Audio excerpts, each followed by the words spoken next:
The biggest lie coming out of this White House that we don't talk about nearly enough is that Donald Trump's administration, in the words of Carolyn Levitt, is the most transparent in history.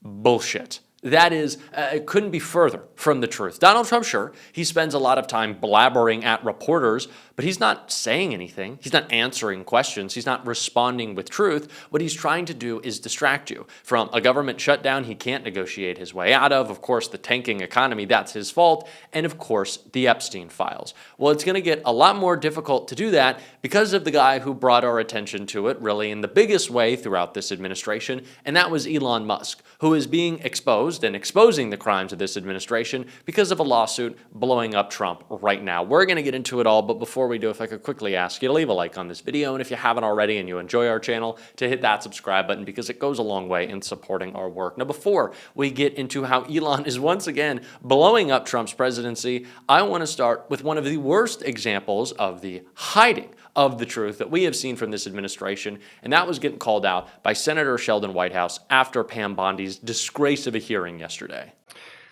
Treasury compiles suspicious activity reports, referred to often as SARs, that DOJ receives automatically. Hundreds related to accounts of Jeffrey Epstein. How many of those Treasury SARs did you or Director Patel investigate? Senator, I'm not sure if you're concerned because you took money, I believe, did you, from Reid Hoffman, one of Epstein's closest confidants, not only once but twice in 2018 and 2024, if that's correct. But, Senator, did you ask Merrick Garland any of this over the last 4 years when he sat before you? This investigation has been going on. This investigation was closed. Did you ask Alex Acosta that? And Patel came to office, you said you would look into this. There were hundreds of suspicious activity reports. Some people would deduce from the fact that they are called suspicious activity reports that there might be suspicious activity. And yet you seem to have looked at zero of those suspicious activity reports involving Jeffrey Epstein accounts. Let me ask you something else. There's been public reporting that they are lying to you. They are hiding every bit of information they can. Donald Trump has spent his entire political career attacking and undermining the very idea of truth. And when he started his administration, even before he started this administration, who was he going after? Legacy media outlets, who he knew he could get to cave with pressure, making them settle for phony lawsuits of fake crimes. The most litigious president in history, Donald Trump is. And why did he do that? Because he wanted to control speech. Then his buddy Elon was helping him control speech, who we're going to get to in a second. And now, Larry Ellison, one of the biggest donors to Donald Trump by far, is joining Rupert and Lachlan Murdoch in a purchase of TikTok so that Donald Trump's government can control what you see over there on YouTube. This platform settled with Trump for $26 million, yet we are going to continue to speak out. That is what is happening right now. It is silencing, it is covering up, but Elon is blowing that up, but not because he wants to. It's very interesting, but it starts with his latest deal with Donald Trump. Elon Musk's chatbot goes to Washington. The billionaire's artificial intelligence company, xAI, has secured a deal with the government that will allow federal agencies to use the chatbot Grok for a small fee. Elon Musk's artificial intelligence company, xAI, on Thursday said it had secured a deal with the government that would allow federal agencies to use its chatbot for a nominal fee. Per the agreement between xAI and the General Services Administration, which handles many of the U.S. government's vendor contracts, federal agencies will be charged 42 cents in total to use xAI's chatbot Grok for a year and a half. Agencies that use Grok will receive help from xAI engineers to implement the company's tools. We look forward to continue to work with President Trump and his team to rapidly deploy AI throughout the government for the benefit of our country, Mr. Musk said in a statement. Mr. Musk's company has struggled to recover from the incidences this year when its chatbot went off the rails, including when Grok referred to itself as Mecha Hitler and falsely claimed there was a genocide against white people underway in South Africa, Mr. Musk's birthplace. Okay, so what's happening with Trump and Elon right now? It seems like they became friends again, and this was around the same time that this deal was struck, around the same time that it was made clear that Elon Musk's name was on the Epstein list and that he got invited to the island. So why are they buddy-buddy now? Well, it's because both Donald Trump and Elon Musk are terrified of what is about to come out. New damning information that exposes the crimes within this administration, and a federal judge is making it happen and making Elon admit it all. Judge grants New York Times demand for a list of Elon Musk's security clearances, citing his own public admissions. America may soon get a closer look at Elon Musk's level of access to the government connected to his federal contracts in his short-lived stint with Doge after a federal judge in New York granted a summary judgment motion to the New York Times regarding its public records request for a list of Musk's security clearances, and Musk's own public comments are a major reason why.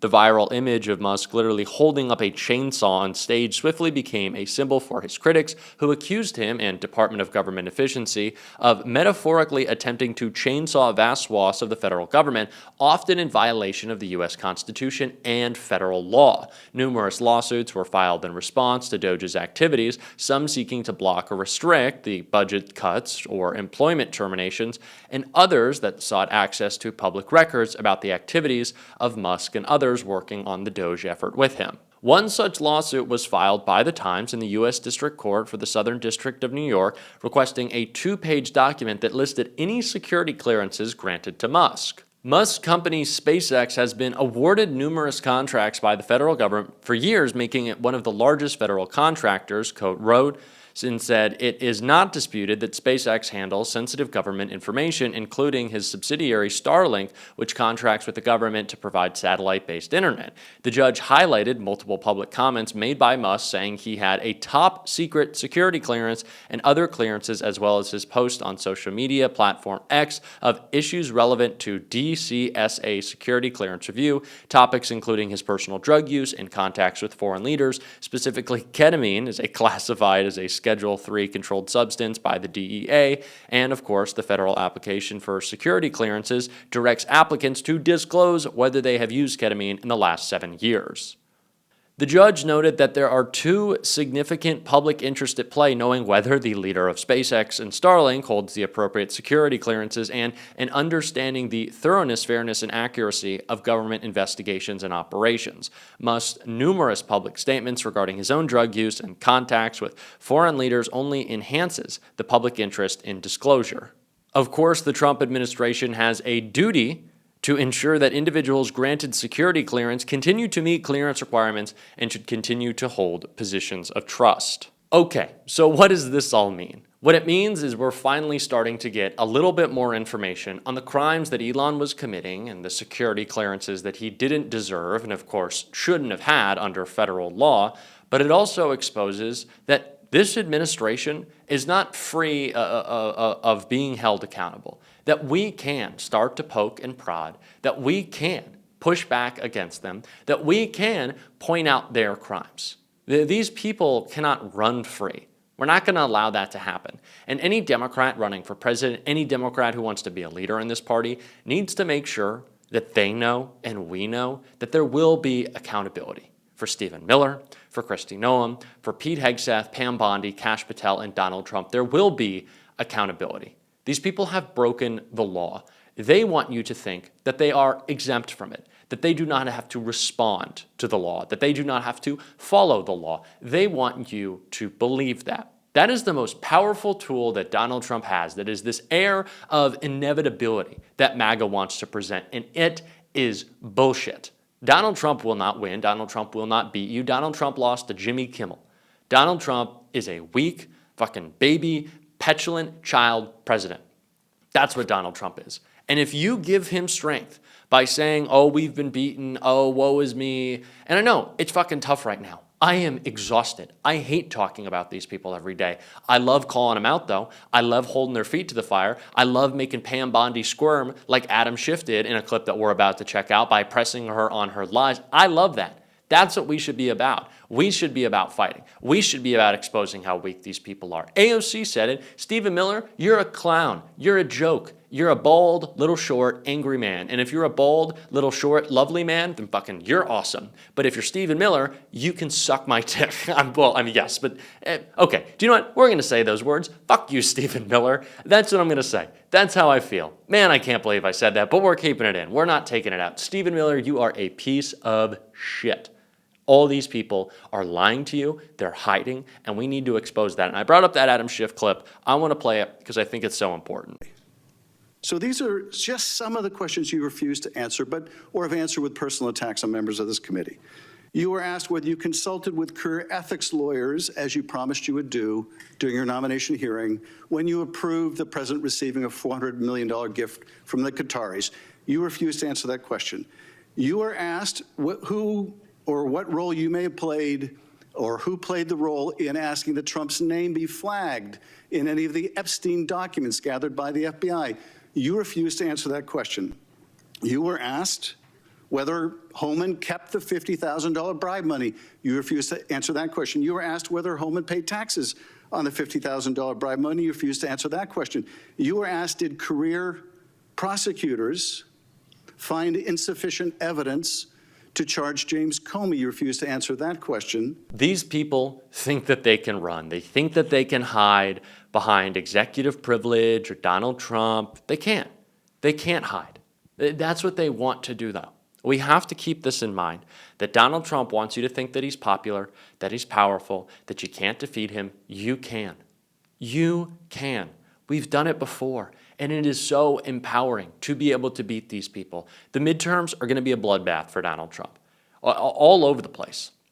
We are going to fight back, but we also have to do it with an aspirational vision. And I saw that from a candidate who you may know in Tennessee from his work in the State House, who announced for Congress today. I'm going to take a look at this because I think it's important. Believe in me because I believe you deserve the best. Yeah. I believe you deserve to retire without debt. Yeah. I believe that you should be able to live in a home and not worry about ever going underwater. I believe that you deserve access to health care no matter how rich you are, no matter how poor you are. I believe that your children, your grandchildren, your children that are going to come generations from now deserve access to a good public education. I believe that the air that they breathe, the water that they drink, and the land that we plant in is sacred. I want you to believe not just in me, but believe in us. I want you to have a better life. That's the message that Democrats should deliver. It should not be this difficult. Life should be better. This is the wealthiest country in the world. If you're a patriot, love America by making sure the people in America feel loved. It's that simple. That's what we're going to fight to talk about, to deliver that message on this show every single day. If you want to support that, as always, you can hit that subscribe button, leave a like on this video. If you stuck around to the end, drop a blue heart in the comments. And if you want to support the show in another way, you can subscribe to my Substack down below. Keep on fighting. Don't let them silence you. Until next time, I'll see you soon.